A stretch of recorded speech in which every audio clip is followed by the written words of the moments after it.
rights, with $1.8 trillion spent in 2018 alone.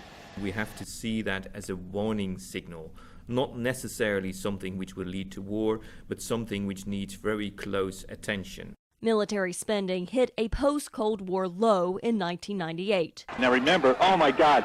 Then 9/11 happened. Fueled by fighting a global war on terror in Afghanistan and Iraq, military spending by the United States and its allies shot up until the Obama administration began making military budget cuts. Now, military spending is on the rise again, thanks to Russia and China. We have two revisionist powers that would like to be in a place where they're not at. We certainly don't want that to happen, not only for U.S. interests, but also on behalf of our partners and allies. The United States accounts for more than a third of global military spending.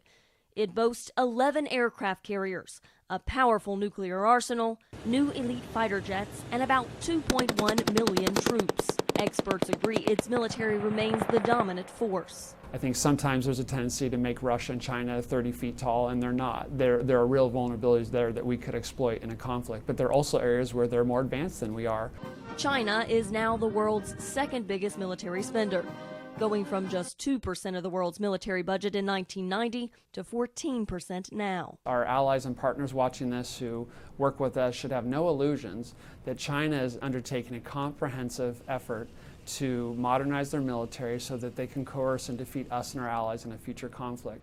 China built 2 aircraft carriers in the past decade, and a third is under construction.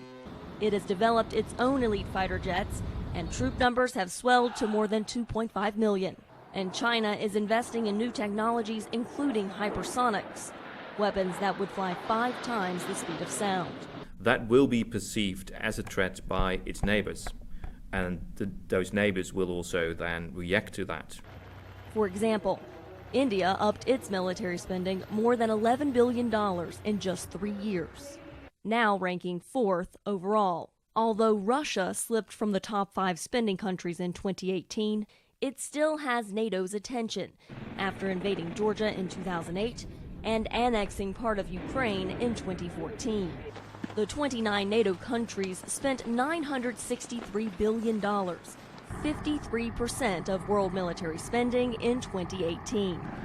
And that number is likely to increase as the U.S. continues to pressure allies to spend 2% of their gross domestic product on defense. I don't think we can let countries off the hook.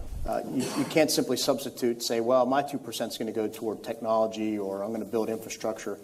I can't deter a Russian brigade with a road. We need real capability. As nations prepare for worst-case scenarios, world powers are fully aware that any potential conflict among them would be catastrophic. Carla Babb, VOA News, the Pentagon.